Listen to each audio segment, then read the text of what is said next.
Hello everyone. तो देखिए आज हमारा गोल क्या रहने वाला, आज का जो हमारा गोल रहने वाला है वो रहने वाला कि आज हम क्या करेंगे, जो प्रॉक्सी चेन मेथड हमने पढ़ा था उसकी जो कुछ सेटिंग्स है उनको हम क्या करेंगे, मॉडिफाई करेंगे। मॉडिफाई कैसे करेंगे, देखिए कि हम क्या करेंगे, जो हमारी जो प्रॉक्सी चेन की जो कॉन्फ़िगरेशन फाइल थी हम क्या करेंगे उसको ओपन करेंगे, और जो हमारे पास जो लिस्ट ऑफ प्रॉक्सीज थी हम उसमें क्या करेंगे, ऐड कर देंगे। ठीक है, कि पहली प्रॉक्सी, दूसरी प्रॉक्सी और ये तीसरी, और ये ऐसे करके तीन चार हम प्रॉक्सी ऐड कर देंगे। देखिए, इसके बारे में हमने कल भी बात करी थी कि हमें मल्टीपल प्रॉक्सीज की जरूरत क्यों पड़ेगी। सपोज मान लीजिए आपका एक प्रॉक्सी सर्वर है, ये अगर मान लीजिए कॉम्प्रोमाइज हो गया, तब आप क्या करेंगे, तो हम इससे अच्छा क्या करेंगे, हम मल्टीपल प्रॉक्सी सर्वर्स का यूज कर लेंगे। ठीक है, ताकि अगर उसे ट्रेस करा जाए तो ट्रेस करना और ज्यादा डिफिकल्ट हो जाए। कि सपोज अगर ये वाला प्रॉक्सी सर्वर कॉम्प्रोमाइज हो गया तो इसने क्या करा, इस वाले एड्रेस से इस वाले एड्रेस पे रिक्वेस्ट गई, ठीक है, और इस वाले पे गई, तो अगर कोई इसको ट्रेस कर रहा तो फिर ये इसको पहचान पाना मुश्किल पड़ जाएगा कि कौन सर्वर से रिक्वेस्ट आई। और आप हाल ही फिलहाल में तुरंत के तुरंत आप क्या कर रहे होंगे, दूसरी दूसरी प्रॉक्सीज में जंप कर रहे होंगे। तो देखिए हो क्या रहा है कि हमारे पास जो क्या है कि हमारा जो लिनक्स है, लिनक्स में क्या थी कि इसकी जो कॉन्फ़िगरेशन फाइल थी, ठीक है, उस कॉन्फ़िगरेशन फाइल में हम क्या करेंगे, जो प्रॉक्सी सर्वर्स की जो लिस्ट पड़ी है, अभी तो वो बाय डिफॉल्ट वो टॉर वाली यूज कर रहा होगा। ये 127 करके होगी, 127 पॉइंट पॉइंट जीरो, ठीक है, और पॉइंट जीरो पॉइंट कुछ करके होगा, 9950 करके होगा। अभी तो वो ये यूज कर रहा होगा। फिर हम क्या करेंगे, जो अपनी खुद की जो प्रॉक्सीज हम लेके आएंगे, चाहे आप पेड लेके आए चाहे फ्री वाली लेके आए। लेकिन देखिए फ्री वाली में थोड़ा खतरा रहता है, तो आप फ्री वाली ना ही यूज करें तो ज्यादा बेहतर रहेगा। आप पेड वाली प्रॉक्सीज यूज करेंगे। आप उनकी लिस्ट लेके आएंगे, फिर उनको क्या करेंगे, यहाँ पे ऐड कर देंगे। जैसे ऐड करेंगे तो क्या हो जाएगा कि जो आपका सिस्टम होगा वो क्या करेगा, आपकी प्रॉक्सीज पे काम करेगा। जो आपकी जो प्रॉक्सी सर्वर्स होंगे, जो आप जहां से लेके आए हैं, उन सर्वर से कम्युनिकेट करके तब आपको रिजल्ट देगा। तो इस तरह से हम क्या करेंगे, जो हमारी कॉन्फ़िगरेशन फाइल है उसे एडिट करेंगे। उसके थ्रू हम क्या कर पाएंगे, प्रॉक्सी को चेंज करेंगे, प्रॉक्सीज को यूज करेंगे, ताकि हम इंटरनेट पे क्या रख सकें और भी ज्यादा एनोनिमस रह सकें। इसके बाद जो हमारा दूसरा कॉन्सेप्ट आता है, ये डायनेमिक चेनिंग वाला आता है। तो हम क्या करेंगे, इसको समझेंगे कि डायनेमिक चेनिंग क्या होता है और ये कैसे काम करता है। फिर आता है एक रैंडम चेनिंग। तो देखिए अभी तक जो उसमें जो हमारी अभी इसको सिम समझते हैं तो ज्यादा समझ में आएगा। नहीं, यहीं पे समझ ले रहा है। अभी तक देखिए क्या होगा कि आपने लिस्ट ऑफ प्रॉक्सीज क्या करी, इसमें कॉन्फ़िगरेशन फाइल में ऐड कर दी। कि आप लिस्ट लेके आए उन कॉन्फ़िगरेशन उन प्रॉक्सीज की, आपने इसमें ऐड कर दिया। अभी क्या करेगा ये, स्टैटिक प्रॉक्सी को यूज करेगा। कि एक प्रॉक्सी उठाएगा, एक प्रॉक्सी से ही क्या करेगा, बात करेगा। लेकिन हम क्या चाहते हैं कि ये डायनेमिक चेनिंग हो जाए। यानी कि ये क्या करेगा कि ये अगर एक प्रॉक्सी डाउन हो जाए, तुरंत ये क्या करे, दूसरे पे जंप कर जाए बिना किसी एरर दिए हुए। तो दूसरी प्रॉक्सी को यूज करने लग जाए। फिर ये क्या करे, तीसरी प्रॉक्सी को यूज करने लग जाए, अगर मान लो जो दोनों डाउन हो गई। या फिर अगर तीनों डाउन हो गई तो वो चौथी को यूज कर ले। तो ये होता है डायनेमिक चेनिंग। कि प्रॉक्सी को हम यूज कर रहे हैं, लेकिन अगर एक प्रॉक्सी प्रॉक्सी डाउन हो जा रही है तो वो क्या कर रहा है, बार बार दूसरी पे शिफ्ट हो जा रहा है अपने आप। ठीक है, और इससे क्या होगा कि एक एक्स्ट्रा लेयर ऑफ एनोनिमिटी यहाँ पे मेंटेन हो जाएगी। कि आपकी प्रॉक्सी बार बार चेंज हो रही तो इसे ट्रेस कर पाना और ज्यादा हार्ड हो जाएगा।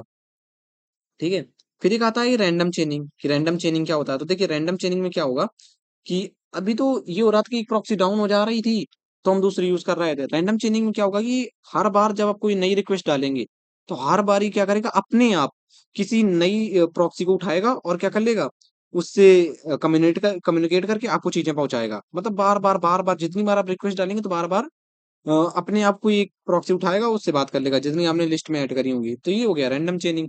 तो ये इससे क्या हो जाएगा, जो ट्रैकिंग हो जाएगी और डिफिकल्ट हो जाएगी। देखिए एनोनिमस रह पाना मुश्किल है, लेकिन एनोनिमिटी को हार्ड बना देना ये आसान है हमारे लिए, कि हम उसे हार्ड बना सकते हैं।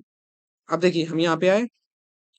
अब हम क्या करेंगे कि जाएंगे अपनी नैनो किया मैंने, नैनो, और मैं इस पे चला गया। तो अब देखिए जो मेरी प्रॉक्सी चेन कॉन्फ़िगरेशन फाइल थी मैंने उसको ओपन कर लिया है।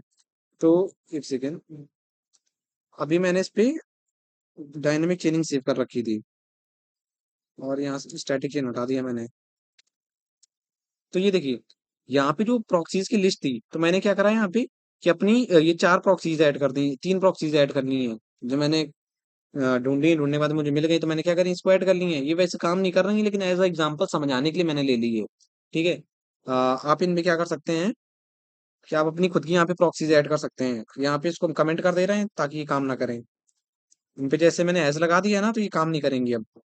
ठीक है, अभी देखिए बाय डिफॉल्ट इसमें क्या सेव है कि बाय डिफॉल्ट ये टॉर की प्रॉक्सी यूज कर रहा है। टॉर की प्रॉक्सी कितनी है, 127.0.0.1.950। ठीक है, ये पोर्ट नंबर हो गया, और ये प्रॉक्सी, ये टॉर की प्रॉक्सी यूज कर रहा है अभी बाय डिफॉल्ट। तो एक बार ये देख लेना ये काम कैसे करता है। परमिशन नहीं है। तो देखिए अभी हम क्या करेंगे, सबसे पहले यहाँ पे हम करेंगे sudo proxy chains, इसको ओपन किया मैंने, और मैं यहाँ पे जाके पहले इसको कमेंट कर दे रहा हूँ। मैंने डायनेमिक चेनिंग लगा रखा था। स्ट्रिक्ट चेन इसको ओपन कर ले रहा हूँ। देखिए इन चीजों को समझने के लिए मैं क्या कर रहा हूँ, ये एग्जांपल्स मैंने दी थी, एग्जांपल की जो प्रॉक्सीज थी मैंने ली हैं। तो अभी देखिए क्या कर रहा है, टॉर की बाय डिफॉल्ट प्रॉक्सी को यूज कर रहा है, ठीक है। तो अभी और कौन सा सेव है यहाँ पे, अभी देखिए मैंने स्टैटिक वाला यहाँ पे लगा रखा है। ये देखिए स्टैटिक चेन, अभी स्टैटिक चेन काम करेगा। स्टैटिक में देखो क्या लिखा है, strict strict chain, sorry static में बोल रहा था, strict chain. Strict each connection will be done by the chain proxy. जो ये ईच कनेक्शन होगा वो क्या करेगा, चेन प्रॉक्सी के द्वारा यहाँ पे काम करेगा। All proxies chain in order as they appear in the list, सारी प्रॉक्सी एक चेन में काम करेंगी जैसे कि इसमें लिस्ट में दिया गया है।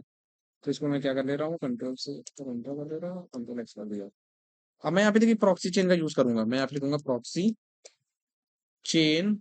अब यहाँ पे मैंने लिखा फायरफॉक्स youtube.com। किस सर्विस में मैंने कौन सी चीज चलानी है, मैंने प्रॉक्सी प्रॉक्सी चेन्स लगा दी यहाँ पे और मैंने एंटर करा। अब देखिए इसने मेरे लिए क्या किया है कि ब्राउजर ओपन किया है, लेकिन ये जो प्रॉक्सी है ना ये काम नहीं कर रही है, ठीक है। इसके बहुत सारे रीजन क्यों काम नहीं कर रही है, वो बाद में देखा जाएगा, अभी केवल समझने के लिए आप ये समझ लीजिए। तो यहाँ पे देखिए इसका आउटकम क्या आया हमारे पास, इसका हमारे पास आउटकम ये आया, देखिए यहाँ पे लिख के आ रहा है स्ट्रिक्ट चेन। इसने कौन सी प्रॉक्सी यूज करी है अभी, ये टॉर वाली प्रॉक्सी यूज करी है, और इसके देखिए यहाँ पे क्या आ रहा है, टाइम आउट आ रहा है यहाँ पे। मतलब ये प्रॉक्सी काम नहीं की है तो इस वजह से क्या हो गया, इसका टाइम आउट हो गया है, ठीक है। ये आपको क्लियर होगा। तो यहाँ पे देखिए बार बार वही प्रॉक्सी यूज की इसने, बार बार वही प्रॉक्सी यूज की है, लेकिन ये चली नहीं है प्रॉक्सी। अब हम क्या करेंगे, इस प्रॉक्सी को एडिट करेंगे, ठीक है। हम अपनी खुद की प्रॉक्सीज चलाएंगे इस बार।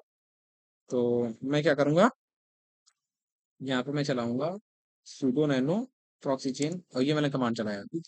एक बार मैं आपको दिखा दे रहा हूँ, कंट्रोल और एंटर किया, कंट्रोल एक्स किया।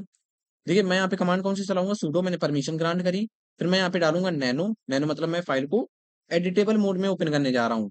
फिर मेरी जो प्रॉक्सी चेन की जो कॉन्फ़िगरेशन फाइल थी वो किस डायरेक्टरी में थी, ईटीसी डायरेक्टरी में थी, तो मैंने वहां से एक्सेस करा। मैं यहाँ पे लिखूंगा sudo nano proxy chain 4 config, file मैंने क्या ओपन करी, जैसे मैंने ओपन करी तो ये ओपन हो गई। अब देखिए यहाँ पे जो स्ट्रिक्ट चेन है ये प्रेजेंट है अभी, कोई दिक्कत नहीं है। हम नीचे जा रहे हैं, नीचे जाएंगे और यहाँ पे क्या करेंगे, लिस्ट ऑफ प्रॉक्सीज अपनी ऐड कर देंगे। मैंने क्या करी, ये प्रॉक्सी यहाँ पे ऐड कर दी, ये प्रॉक्सी मैंने क्या कर दी, ऐड कर दी। मैं कंट्रोल ओ करूंगा और कंट्रोल, मैं एंटर करूंगा पहले, फिर कंट्रोल एक्स कर दूंगा, ठीक है। अब एक बार फिर से रन कराते हैं। मैंने यहाँ पे देखिए फिर से एक बार मैं टाइप कर दे रहा हूँ तो ज़्यादा सही रहेगा। मैं यहाँ पे लिखूंगा चेन्स प्रॉक्सी चेन्स, मैं फायरफॉक्स ओपन करूंगा, और फायरफॉक्स में मुझे कौन सा चलानी है, www.youtube.com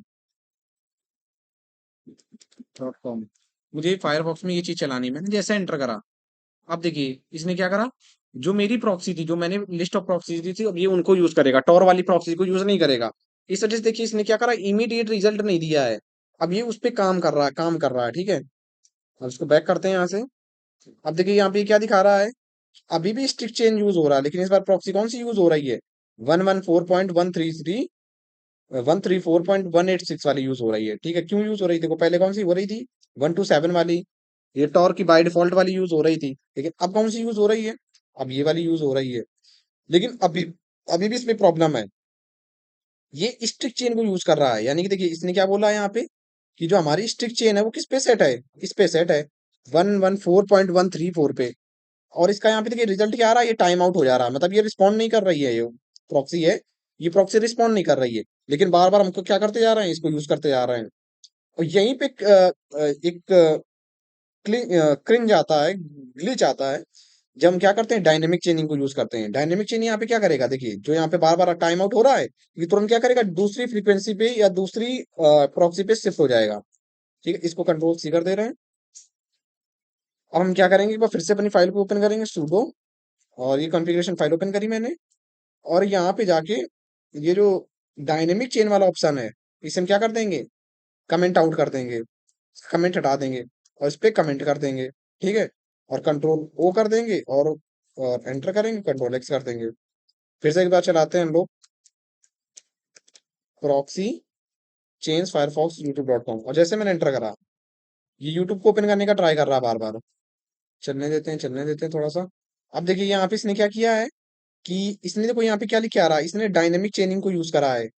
यानी कि सबसे पहले इसने ये वाली प्रॉक्सी उठाई है, ठीक है। ये क्या हो गई, टाइम आउट हो गई, इसका देखिए लास्ट का नंबर देखिए, ये क्या हो गई, टाइम आउट हो गई। तो इसने क्या करा, तुरंत ही तुरंत दूसरी वाली प्रॉक्सी उठा ली है, इसका भी टाइम आउट हो गया। तो इसने क्या करा, तीसरी प्रॉक्सी उठा ली, इसका भी टाइम आउट हो गया। चौथी उठा ली, इसका भी टाइम आउट हो गया। तो ये क्या कर रहा है, बार बार अपनी प्रॉक्सी को क्या कर रहा है, चेंज कर रहा है। जैसे अगर पहले वाले से काम चल जाता तो ये उसी पे रुक जाता, उससे में रिजल्ट दे देता। पहले पे नहीं रुक रहा है काम, पहले पे काम ही नहीं हो रहा, तो उसने क्या करा, तुरंत दूसरी प्रॉक्सी पे शिफ्ट कर लिया। ये हो गया डायनेमिक चेन, ठीक है। तो कंट्रोल सी कर दे रहा है। अब एक बार रैंडम चेनिंग देख ले रहे हैं, हम फिर से जाके उस फाइल को एडिट करेंगे, और जैसे मैंने एंटर करा, तो ये जो डायनेमिक वाला है इसको हमने क्या करा, कमेंट कर दिया, और यहाँ पे रैंडम चेनिंग से सर्च करेंगे। अब यहाँ पे देखिए रैंडम चेनिंग है, मैंने इसको क्या कर दिया, कमेंट आउट कर दिया, कमेंट हटा दिया इसका। अब यहाँ पे देखो ये चेन लेंथ वाला है, यहाँ पे चेन लेंथ का मतलब ये होता है कि आप एक चेन की हम लेंथ दे देंगे कि 3 प्रॉक्सी, 4 प्रॉक्सी, 5 प्रॉक्सी, कितनी प्रॉक्सीज वो चेंज कर सकता है एक बार में। तो मैंने मान लो यहाँ पे इसको कमेंट आउट करके यहाँ पे मैंने 3 दे दिया कि ये 3 प्रॉक्सी को चेंज कर ले, 3 प्रॉक्सी के बीच में वो घूमता रहे। हमने मान लो जब 10 प्रॉक्सी उसमें सेव करी है, तो ये क्या करेगा कि उन 10 प्रॉक्सी में से कोई 3 प्रॉक्सी उठाएगा, और उनको रैंडमली उनमें से कोई एक प्रॉक्सी उठा के उस पे काम करना लग जाएगा। तो ये है इसका मतलब। मैंने यहाँ पे 3 दे दिया, और मैं क्या करूंगा, यहाँ पे कंट्रोल ओ करके एंटर कर दूंगा, और कंट्रोल एक्स से कट कर दूंगा। फिर यहाँ पे हम क्या करेंगे, यहाँ पे डालेंगे प्रॉक्सी चेंज, और फिर से हम यूट्यूब को चलाएंगे। अब देखिए फिर से यूट्यूब चल रहा है, लेकिन इसमें ये पता है, ये प्रॉक्सी सर्वर जो होते हैं थोड़ा स्लो हैं, क्योंकि ये फ्री वाले हैं, और शायद मैंने प्रॉक्सी सर्वर एग्जांपल के तौर पे गलत भी ले लिए हैं, तो इस वजह से ये प्रोसेस नहीं कर पा रहा अभी। ठीक है, अब देखिए यहाँ पे क्या हो रहा है कि यहाँ पे रैंडम चेनिंग हो रही है। रैंडम चेन में पहले ये उठाया इसने, फिर रैंडम चेन में इसने उसका टाइम आउट हुआ तो ये उठा लिया, और फिर ये उठा लिया। इस बार हुआ देखिए क्या है, नीड मोर प्रॉक्सीज। इस बार इसने फिर से उस सेशन को चालू करा दोबारा से, तो फिर से क्या कर लिया, ये वाला उठा लिया रैंडम में। तो ये रैंडमली क्या कर रहा है, प्रॉक्सीज को चेंज करता जा रहा है, स्विच करता जा रहा है। तो ये होता है तरीका कि प्रॉक्सीज कैसे काम करती हैं, और हम कैसे अपने हम को अनोनिमस रख सकते हैं इंटरनेट पे। तो ये है। बाकी अगर रही बात, अगर और ज्यादा आपको इंक्रिप्शन चाहिए तो आप क्या कर सकते हैं, वीपीएन नेटवर्क का यूज कर सकते हैं। वीपीएन के बारे में मैंने पिछले वीडियोस में बात करी है। लेकिन देखिए एक चीज, कोई इसमें कोई अच्छे लेवल के जो साइंटिस्ट थे या इंजीनियर थे, उन्होंने एक बात बोली थी कि अगर कोई चीज आपको अगर फ्री मिल रही है, तो आप उसके कस्टमर नहीं है, आप उसके प्रोडक्ट हैं। तो कभी कभी क्या होता है, अगर आप फ्री प्रॉक्सीज या फ्री वीपीएन वाले सर्विसेज यूज करते हैं, तो वो कहीं ना कहीं क्या करती हैं कि आपकी जितनी भी चीजें होती हैं, ठीक है, आपका जितना सारा डेटा होती है उसको स्टोर कर लेती हैं, और उसको क्या करती हैं, बाद में बेचती रहती हैं। इवन जब मान लीजिए कि आपने कोई अगर इलीगल काम कर भी दिया, तो वो क्या करती है कि गवर्नमेंट उनसे क्या मांगती है कि हमें इसकी सारी आइडेंटिटी चाहिए कि कौन बंदा था। तो ये प्रॉक्सी सर्वर्स ही हो जाए या वीपीएन हो जाए, तो ये फ्री वाले होते हैं, ये क्या करते हैं कि अपना बिजनेस बचाने के चक्कर में वो आपका पर्सनल इंफॉर्मेशन या डेटा दे देंगे, गवर्नमेंट को दे देंगे, या कोई और आएगा उससे बेच देंगे। ठीक है, तो ज्यादातर कोशिश यही करिए कि आप इनके भरोसे ना रहें। अगर आप अगर चाहते हैं प्राइवेसी, चाहते हैं अच्छी लेवल की, तो आप वीपीएन लीजिए, पेड वीपीएन लीजिए, पेड प्रॉक्सीज लीजिए, तब आप काम करिए। ठीक है, फ्री वाली चीजों पे भरोसा ना करिए। और देखिए कभी कभी और एक ईमेल वाला भी है कि ईमेल वगैरह जो होते हैं वो भी, आजकल हमारे जो ईमेल्स होते हैं जो उनमें अनइनक्रिप्टेड डेटा होता है उसको यूज किया जाता है। गूगल भी यही करता है कि जो अनइनक्रिप्टेड डेटा होता है उसको उठाता है, फिर उनके कीवर्ड को मैच करता है, फिर वो क्या करता है, आपको उसी से रिलेटेड एड्स दिखाता है। तो आपकी ईमेल भी सिक्योर नहीं है, तो ईमेल कम्युनिकेशन करते टाइम भी काफी ध्यान रखें अच्छे से इन चीजों का। और अगर आप चाहें तो आप क्या कर सकते हैं कि जैसे प्रोटॉन मेल करके है, ये यूरोपियन है, ठीक है, यूरोपियन कंपनी है। तो यूरोपियन जो चीजें हैं वो थोड़ा ज्यादा इस पे फोकस करती हैं कि आपकी पर्सनल चीजें लीक ना हो, या आपकी पर्सनल डेटा को कोई हार्म ना हो, या किसी को बेचती नहीं है, बहुत रेयर ही होता है, मुश्किल ही होता है, ना ना के बराबर। ठीक है, तो जैसे कि ये जो चीजें हो गई, प्रोटॉन मेल हो गया, ठीक है, और नॉर्ड वीपीएन, इस तरह की जो चीजें हो गई, आप ये यूज कर सकते हैं। अगर लीजिए तो आप जैसे स्विट्जरलैंड वगैरह से रिलेटेड अगर सर्विसेज हैं वो लीजिए, क्योंकि स्विट्जरलैंड एक ऐसी जगह है कि जहाँ पे इन चीज़ों का बेहद ध्यान रखा जाता है। आपने नाम भी सुना होगा स्विस बैंक करके, कि उसकी जो चीज़ें होती हैं बहुत ज़्यादा सिक्योर हैं, तो आप इन चीज़ों को ज़्यादा प्रेफ़र करिए। और आज की वीडियो में इतना ही था, मिलते हैं नेक्स्ट वाले में।